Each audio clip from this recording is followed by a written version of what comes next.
Assalamualaikum warahmatullahi wabarakatuh. Kami dari kelompok 10 Ekonomi Mikro Islam akan mempresentasikan materi mengenai mekanisme pasar dalam Islam. Berikut kelompok yang menyusun.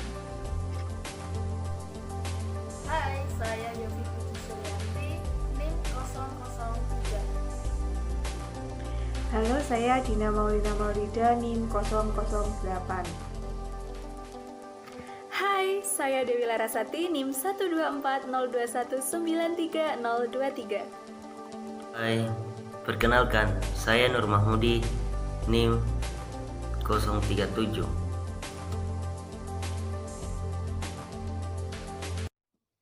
Baik, sekarang kita masuk pada materi yang pertama, yaitu pada masa Rasulullah. Sistem ekonomi yang diterapkan oleh Rasulullah SAW merupakan akar dari prinsip-prinsip Al-Quran yang merupakan sumber utama ajaran Islam, telah menentukan beberapa aturan sebagai hidayah atau petunjuk bagi umat manusia dalam melaksanakan kehidupannya, termasuk dalam bidang ekonomi. Dalam rangka mengemban amanah sebagai khalifahnya, manusia diberi kebebasan untuk mencari nafkah sesuai dengan aturan yang berlaku serta dengan cara yang adil.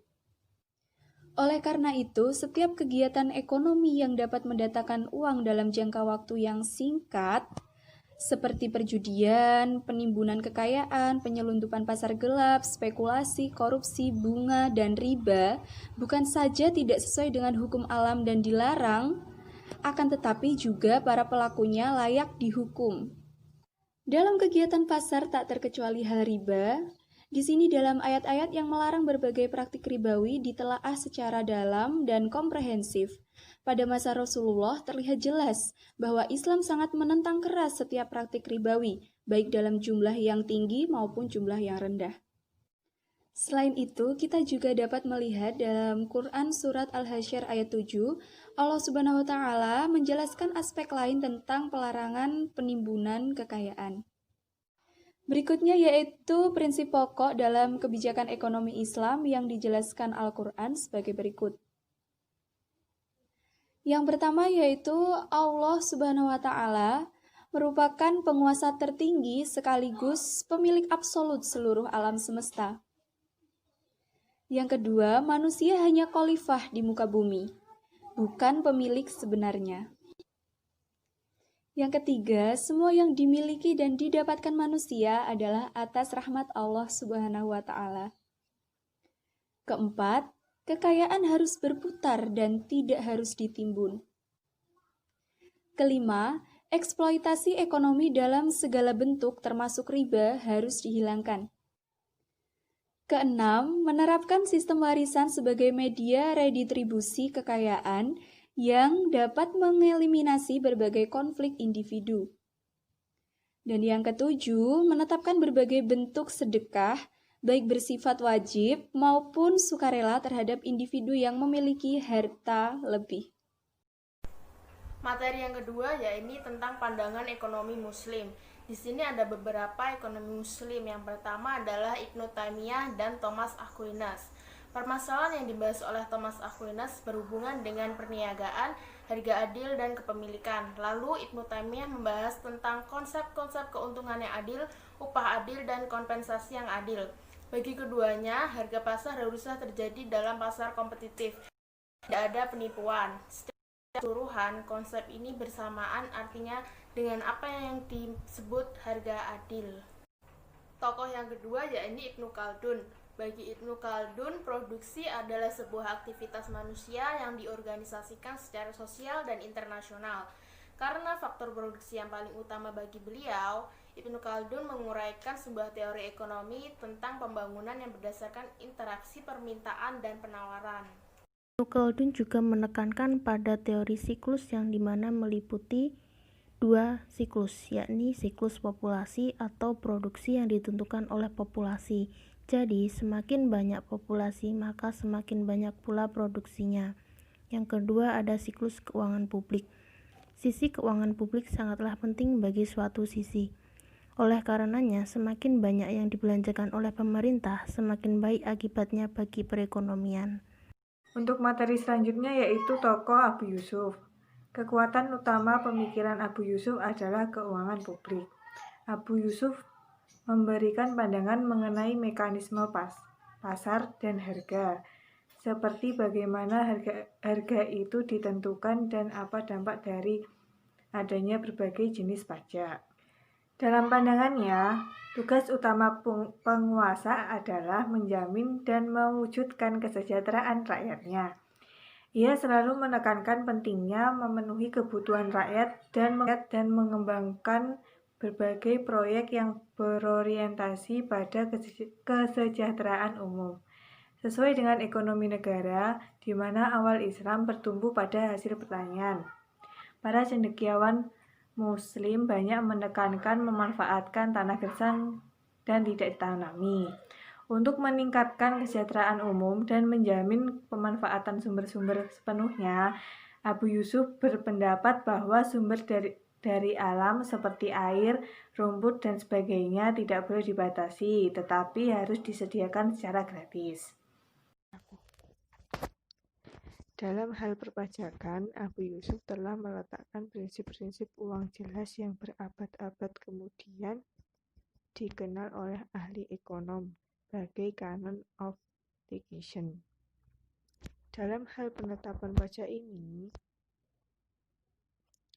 Abu Yusuf cenderung menyetujui negara mengambil bagian dari hasil pertanian dari para penggarap daripada menarik sewa dari lahan pertanian.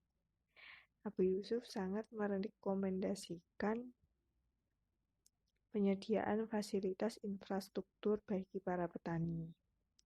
Di sini, Abu Yusuf memberikan perhatian tentang efisiensi dalam administrasi pajak yang digunakan untuk menjamin barang-barang yang dikenai pajak.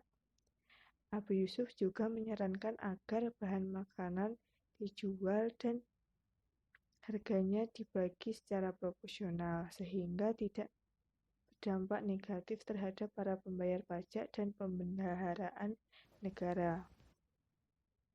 Dalam hal mekanisme harga, Abu Yusuf tercatat sebagai ulama yang utama yang mulai menyinggung mekanisme pasar. Fenomena yang terjadi pada masa Abu Yusuf adalah ketika terjadi kelangkaan barang, maka harga cenderung akan tinggi. Sedangkan pada saat barang tersebut melimpah, maka harga cenderung untuk turun atau lebih rendah. Kecenderungan yang ada dalam pemikiran ekonomi Islam adalah membersihkan pasar dari praktik penimbunan, monopoli, dan praktik korup lainnya.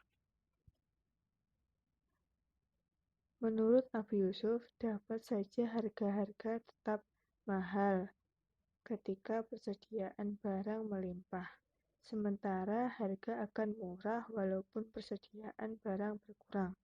Dari pernyataan tersebut, tampaknya Abu Yusuf menyangkal pendapat umum mengenai hubungan terbalik antara persediaan barang atau supply dan harga, karena pada kenyataannya harga tidak bergantung pada permintaan saja, tetapi juga bergantung pada kekuatan penawaran.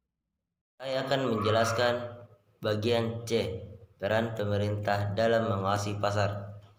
1. Peran pemerintah pada masa Rasulullah SAW.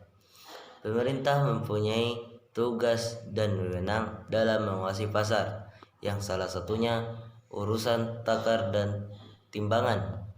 Sebagai bentuk antisipasi terjadinya kecurangan, lembaga yang bertugas dalam mengawasi ini adalah lembaga Al-Hizbah.